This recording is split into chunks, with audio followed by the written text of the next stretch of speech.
Halo mahasiswa peserta bimbingan pemantapan kemampuan mengajar atau PKM, selamat berjumpa. Perkenalkan, nama saya Miss Nurul Maskana atau bisa kalian panggil Miss Nurul sebagai tutor atau pembimbing kalian pada mata kuliah PKM yang akan kita lakukan selama 8 sesi ke depan. Setelah mengikuti mata kuliah PKM, kalian diharapkan memiliki kemampuan untuk merancang dan melaksanakan pembelajaran bidang studi berdasarkan landasan ilmiah yang dapat dipertanggungjawabkan. Oleh karena itu, topik-topik yang akan kita kaji meliputi perencanaan pembelajaran bidang studi, penilaian diri sendiri, serta rencana pembelajaran dengan mengacu pada rambu-rambu pengembangan RPP secara nasional.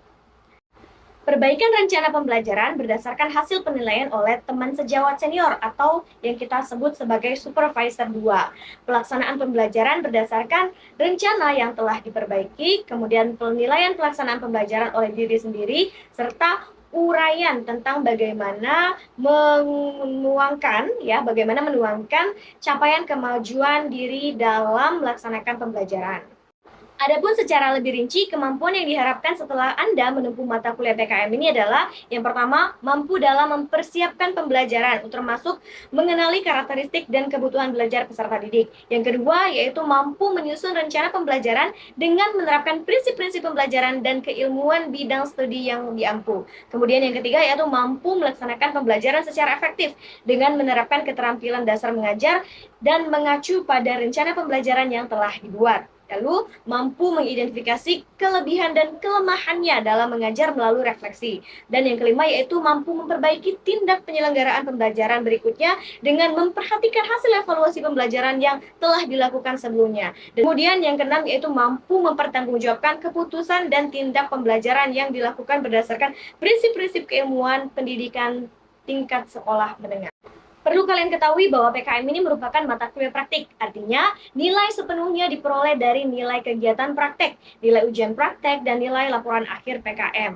Untuk mencapai kompetisi di atas atau kompetisi tersebut, maka pembimbingan PKM dilakukan melalui asynchronous dan synchronous. Pembimbingan asynchronous dilakukan melalui laman e-learning dan pembimbingan synchronous dilakukan melalui tutorial webinar atau TWAP. Mata kuliah PKM memiliki tugas praktik menerapkan 8 keterampilan dasar mengajar atau KDM yang dituangkan dalam RPP yang harus dikerjakan mahasiswa mulai dari sesi 1 sampai sesi 7 dan 2 RPP untuk ujian praktik PKM dan menyusun laporan. Mata kuliah PKM memiliki tugas praktik menerapkan 8 keterampilan dasar mengajar atau KDM yang dituangkan dalam 8 RPP yang harus dikerjakan mahasiswa mulai dari sesi 1 sampai dengan sesi 7 dan 2 RPP untuk ujian praktik PKM dan menyusun laporan PKM pada sesi ke-8. Secara lebih rinci, tugas dan pembimbingan yang dilakukan mahasiswa selama mengikuti mata kuliah PKM adalah sebagai berikut.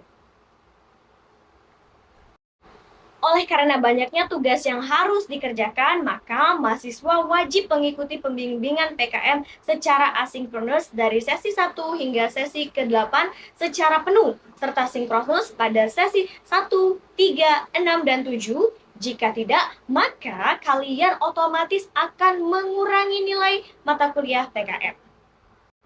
Proporsi penilaian pada mata kuliah PKM adalah penilaian pertama yaitu 30% praktik pembelajaran diambil dari sesi 1 sampai sesi 7, penilaian kedua 40% ujian praktik PKM, dan penilaian ketiga yaitu 30% dari penilaian laporan PKM. Perlu kalian ketahui ya, kalian dinyatakan lulus mata kuliah PKM ini jika kalian mendapatkan nilai minimal B.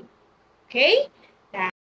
Sumber belajar utama mata kuliah PKM adalah modul cetak ataupun online yang dengan kode IDIK 4304, pemantapan kemampuan mengajar atau PKM, PGSM yang dapat diakses melalui link berikut.